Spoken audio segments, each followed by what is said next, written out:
So now this is the first site we are going to visit. Today we will visit two sites. Okay. So this hall is the very first particle accelerator that was constructed in 1957. I mean, you will see the very first particle accelerator from almost 60 years ago here. And then we will visit the largest particle detector on the world today, that is called Atlas, just across the road to the other side behind the wooden globe. Okay. So this first, I mean, because the weather is not too good, so I wouldn't stay outside. What I should tell you, this is the oldest stretch of CERN. Everything was started from this area in 1954. Okay, CERN was founded in 1954. Immediately after 3 years, the first particle accelerator called synchrocyclotron was constructed here in this hall. I mean, at that time, this machine was running for 33 years until end of 1990. Then they stopped, and for 25 years, this hall has been closed because there was radiations inside, okay, residual radioactivity inside. Then this hall was closed, and nobody is allowed to come inside. And after 25 years, then they mapped the radiation levels. They realized there's no longer additional radioactivity here. Then they opened this site for people to have a look since July last year only. So you will see everything from almost 60 years ago here. I mean, this hall, when the machine was running, this hall was surrounded with 5 meters thickness concrete walls for radiation shielding. This depth of the entrance hall here shows you the thickness of the concrete walls. Okay. Now they remove this concrete door and put this entrance hall for us to come inside this hall. So you will see the everything from 1950s. Okay. So on the walls here, it shows you the major milestone of particle accelerator development here at CERN. So this was the first accelerator. This machine is obsolete. It's no longer used. Nobody is constructing this kind of machine anymore. You will see why it is like that. But the first modern accelerator constructed here at CERN in 1959, it's called proton synchrotron or PS accelerator. This is a circular ring-like accelerator that has already 628 meters in circumference. I mean, this machine is still being operated, and the injectable larger called SPS, called Super Proton Synchrotron Accelerator, that was constructed in 1976, and this machine has already 7 kilometers in circumference. I mean, starting with SPS, everything goes underground, all the small ones sit on the surface. Starting with SPS, everything was extended into France. I mean, if you walk to the northwest along the road, 100 meters away, you will go across the customer office and you are in France already. So now SPS, well, this version was transformed into anti-proton proton collider in 1983. I mean, that was the first hadron collider on the world at that time. And immediately after 1 year in 1984, people discovered W boson, Z boson, all the weak force carrier particles were discovered here in 1984. Well, they got the Nobel Prize for this discovery. And then in 1989, this 27-kilometer circumference underground tunnel with a left collider was running. I mean, left means large electron-positron collider at that time. I mean, this machine was running for 11 years until end of 2000, and then they stopped, removed everything, and constructed superconducting magnets for the Large Hadron Collider in the same tunnel. Now, Large Hadron Collider called LHC, that is the largest particle accelerator, highest energy particle accelerator on the world today. With this, you can kick proton, the nucleus hydrogen atom, to achieve 7 tera electron volts energy, 7 times 10 to the 12 electron volts. I mean, this is the highest energy we've never obtained for protons in a lab before. With this energy, it pushes proton to travel at almost speed of light. Almost, I mean, if you calculate, it's only 7 kilometers per second of the short of speed of light in a vacuum. Or if you count the percentage of speed of light in a vacuum, that is 99 with 59 after digits percent of speed of light. I mean, this is why we talk about highest energy particle accelerator. With this speed of light particles, then they travel in this 27-kilometer circumference tunnel for more than 11,000 times a second. Then they get kicked to go faster and faster, for many times. Then they reach highest design energy. Okay. Now, with this energy, you glide them head-on in the center of the ASAS detector, then you produce a tiny fireball that mimics the beginning of a universe in the sense high temperature, high energy density. So with the design energy of the Large Hadron Collider, we expect to produce a fireball that reaches 10 to the 16 Kelvin temperature. That is already 1 billion times higher than the temperature in the center of the sun. With this, it's equivalent to push time back by 40 billion years, you reach first moment of the universe. I mean, with this temperature, it's equivalent to the temperature in the early universe, only a few picoseconds immediate after Big Bang. That whatever particles existed 14 billion years ago in the first moment of the universe should now be recreated here in the lab, but at a microscopic scale. And then with the detector, you catch all the particles, you study, then you understand what exactly happened at the first moment of the universe. Okay. So it sounds strange that particle physics research is looking into the microscopic structure of matter, how they are formed together to form all matter in our universe. But in reality, now we answer all the cosmology puzzles directly because we are recreating the Big Bang and in the lab and the microscopic scale. Okay. Now, what I should also mention, although this is the highest energy we can achieve with technology today, but this energy is, if you calculate, this energy is still 1,000 times smaller than extreme energy cosmic radiation we see from the sky.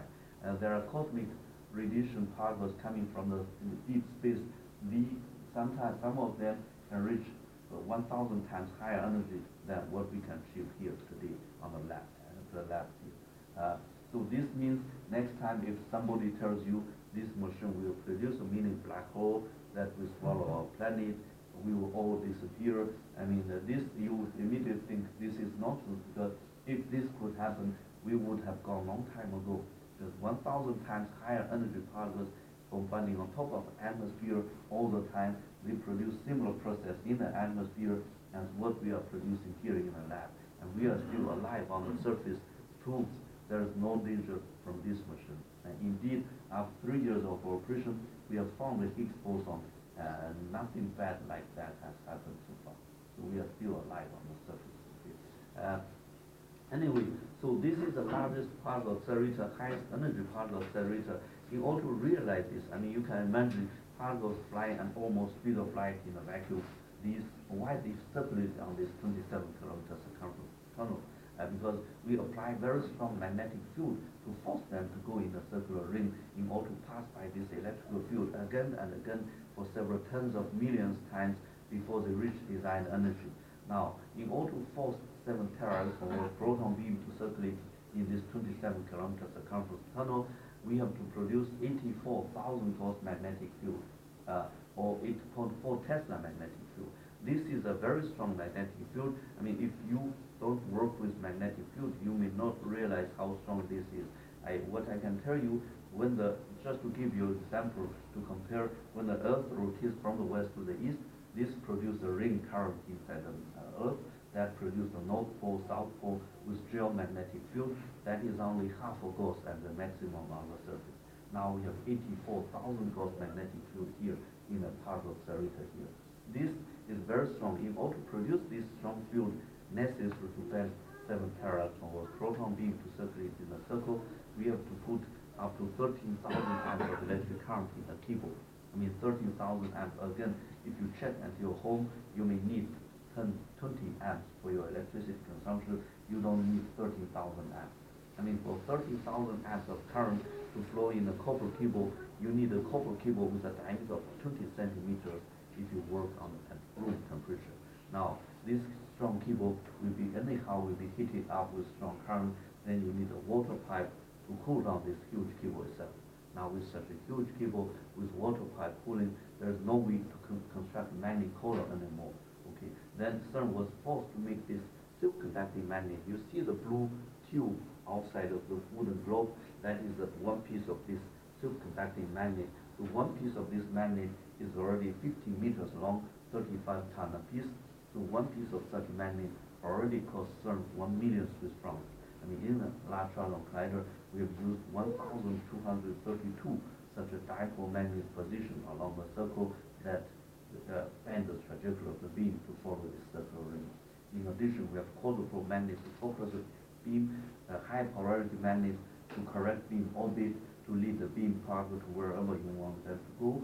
So in total, we have 9,600 pieces of superconducting magnet that forms a 27-kilometer circumference large hadron collider. So this is also believed now the largest superconducting magnet on the world for fundamental research. I call this largest part of superconducting magnet systems because we have in total 40,000 tons of metal structure inside the blue tube that needs to be cooled down by 300 degrees to be operated at 1.9 Kelvin or minus 271 degrees C. Outside, it's a room temperature. You still have a temperature difference of 300 degrees from outside to the inside. Now, we have also, then you need a vacuum tube. So the blue tube is a vacuum box for thermal isolation. So in total, we have 9,500 cubic meters vacuum space that needs to be pumped into very high vacuum for thermal isolation. So it takes 4 weeks to cool down the full system. It takes 4 weeks to warm up if you want to stop and reopen the system. Now, when they cool down, they start with liquid nitrogen to push temperature down from room temperature to 80 Kelvin. And in this stage of cooling, they will consume 12,000 cubic meters liquid nitrogen first. And then from 80 to 1.9 Kelvin, they use electrical cooling. Only for the magnet cooling, it consumes 40 megawatts of electricity consumption. At 1.9 Kelvin, they have put 800 cubic meters superfluid liquid helium inside the tube that keeps everything inside, or keeps the 40,000 tons of cold mass constant at 1.9 Kelvin. So it's a huge system now. I mean, now you realize what is the real engineering challenge of this system, because when you cool down, warm up something like 300 degrees, everything is moving due to thermal contraction or thermal expansion. While you connect all the 10,000 magnets together, you cannot fix everything. If you fix with a rigid system, they would break and create explosion. Okay. Now, what they have is that you see the barrel structure between the magnet connection. That is a flexible system to allow them to expand and shrink when temperature changes. The most important thing is for the electrical connection to flow 13,000 amps of electric current. While you solder two cables together, very often they have to check with X-rays to see if there is a micro cavity in the solder point that creates residual electrical resistance with huge current. Then you hit up the contact, you cause a quench of the superconducting magnet. The most important thing is that they cannot solder every cable together. They have used what they call 10,000 sliding splices that allows strong current to flow on this. While temperature changes, these just move apart or closer to allow thermal expansion contraction. Okay. Now, if you have a micro gap between the sliding contacts, then with huge current, you hit that contact, you cause a quench of the superconducting magnet. So quench means in a fraction of a millisecond, suddenly you lose your superconductivity in the magnetic coil. Suddenly electrical resistance comes back in the coil. That means when with huge current, you could hit up everything inside, then liquid helium evaporate. When they evaporate, their volume will be increased by a factor of 700. Then high pressure helium gas bursts out from the magnet that creates explosion from the magnet. That was what exactly happened in 2008 that damaged the set of the machine. That took 1 year to repair it. Okay. That is also the reason why we have this long shutdown since mid of February in 2013 up to now, up to end of last year. For almost 2 years, we have more than 200 engineers, technicians working full-time underground. They have reopened all the 10,000 interconnection points, rechecked connection by connection systematically to make sure none of these connections will produce another bad things like what we had before. I mean, what I should tell you, quench is a known phenomenon with superconducting magnet. There are many reasons for the quench.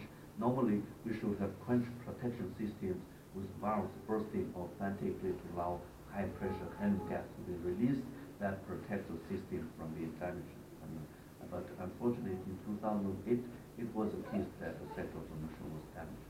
So, I mean, now all this consolidation upgrade process has finished, and now we are recommissioning everything we are recooling down everything inside the tunnel and recommissioning the full system to get ready for the real data taking soon in March this year. This time when we restart, we will not only run at highest beam energy, but also highest beam intensity, because during this 2 years long shutdown, we have upgraded the system. Next time we will produce several times higher beam intensity as well, compared with what we were doing for the last 3 years. And so we will produce all the rare particles like Higgs bosons, dark matter particles in more frequent numbers, so physicists will accumulate them in shorter period and then study their physical properties in very high precision. So this is the current status. Now, all this, the full chains from PS, SPS up to large hadron collider, they are running simultaneously, coherently to produce physics research BNC. So this is, the full chain particle accelerators consumes 120 megawatts of electricity consumption. Somebody mentioned this is almost up to one half of the total electricity consumption in the full canton of Geneva here. But they buy all the electricity from EDF in France. So every year CERN spends more than 80 million Swiss francs for the operation of the full infrastructure to provide physics research BNC. So it's, this is the current status. Now we are going to see the very first part of accelerator here at CERN. Okay. Anyone has any questions? So whatever thing you want to discuss here, whatever puzzles you have before you come here at CERN, you can simply stop me and ask. Then we can try to discuss. Okay. If no questions, be careful with the glass door. Okay. Please come in. I will show you first.